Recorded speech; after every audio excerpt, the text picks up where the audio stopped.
Well, alright, hope you guys are all doing good. Been a little while since I made a video, but I'm back, and in today's video, I wanted to talk about the Backbone 1. Now, this has got to be my favorite, mobile gaming controller out of the kind that slap onto the sides of your phone, and I've been using it quite a bit over the last month, so I just wanted to make a video talking about it. So, yeah, let's take a closer look and check out all of the cool features this has to offer. Okay, so let's talk about the physical experience of the controller first. So, it kind of opens like an accordion. It actually feels very solid compared to the original Razer Kishi at least. Yeah, so you got your D-pad here. It's a little on the mushy side for my liking. I'm used to the Xbox D-pad, which is really clicky. You got your two joysticks, which feel pretty good. I hear they're very similar to the Nintendo Switch joysticks, which from the times I've used a Switch, yeah, it does feel very similar. They're not that tall. They're on the shorter side, but that also makes it, much thinner, and the controller is nice and thin. You got your standard X, Y, A, and B buttons, which feel very clicky, actually. I really like it. Yeah, so both the sticks click in as well, and you got your start and select buttons, as well as your L1 and R1, and left and right trigger. So you got a full controller layout here, everything you would need for a game. And so yeah, they actually have these little pads, which can be taken out. And if I can get this out, they're a little bit tricky to get out of here. Right? Okay, so yeah, you can pull these little pads out, and the controller actually comes with bigger sizes. If you're not using a case, there's smaller ones for if you are using a case, or you could even completely take them out if your case is really big. But for me, I'm able to use it with these ones. These are slightly thinner than the ones that came with it. Well, technically these also came with it, but the ones that were already pre-installed, I had to take those out and put these thinner ones on, and that let it fit with my S20 FE with the case. One thing I also wanted to mention is that it has a 3.5mm headphone jack, which is really useful, actually. I really like this feature, and as someone who now owns a phone that does not have that anymore, this is really useful. Yeah, you also have a USB-C, which will allow you to use this controller with a computer or with Samsung Dex as well, which makes this controller really, really useful, honestly. So yeah, the way you attach it is you put your phone in like this, and then you pull it out this side, and you line it up with that USB-C. And I think this is the best way to do it. It's the way they have instructions on in the booklet. It's just so you don't put, added pressure on your USB-C when you're trying to take it out. You don't want to be tilting the phone up when the USB-C is plugged in, otherwise you might risk wearing out your USB-C port or damaging it potentially. And you also have a screenshot and a Backbone 1 button, which can be used if you download the Backbone 1 app. So yeah, let's get a game up and running here so I can show you guys. So let me load up one of my favorite mobile games. Let's do Horizon Chase Turbo. I love this game on both consoles and PC, and I would love to do a full review of it in the future. Alright, so anyways, it's a really solid game, I would say, in terms of the graphics and the controls and everything, and it works really well with the controller. So let's get a race in here. You guys can see the controller in action.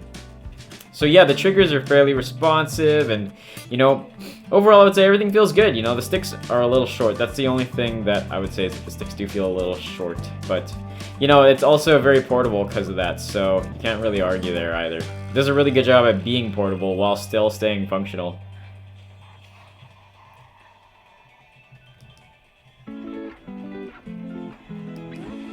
Ah, shoot, no.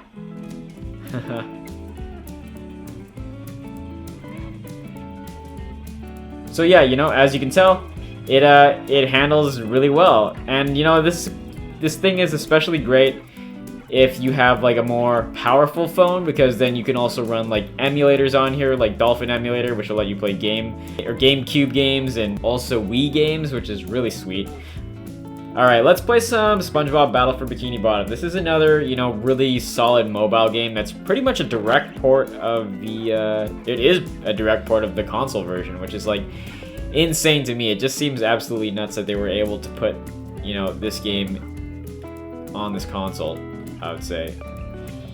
So yeah, here we are in Jellyfish Fields, and the graphics look awesome, I mean, of course it'll depend on how powerful the phone you're using is, but,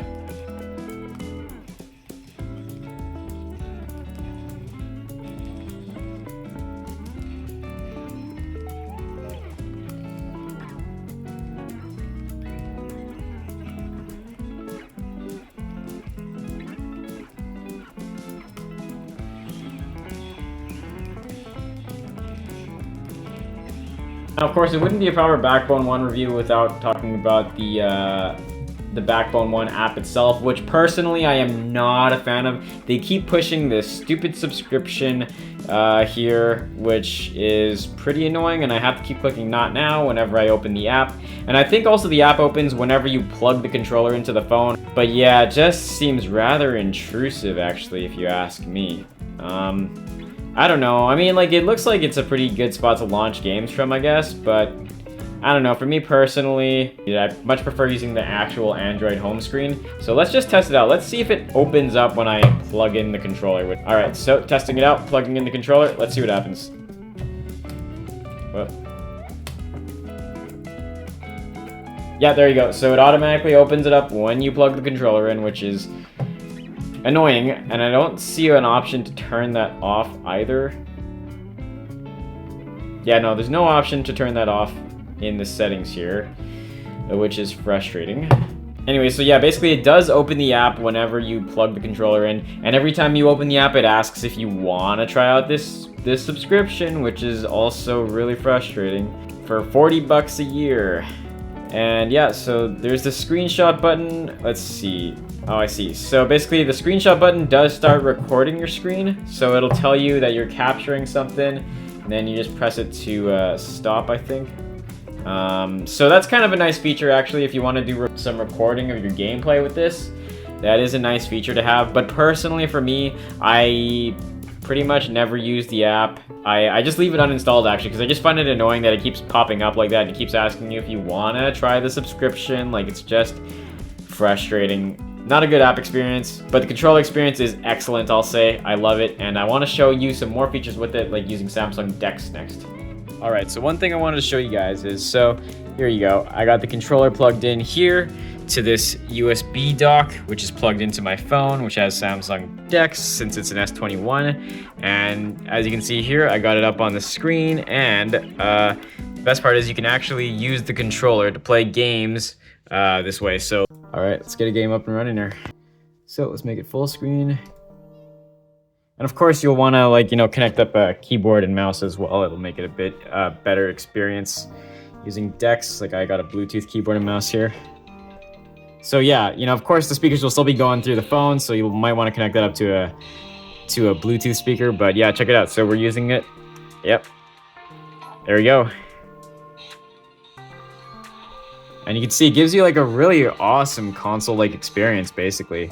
It's like actually like the perfect you know, accessory to using Samsung Dex, I would say.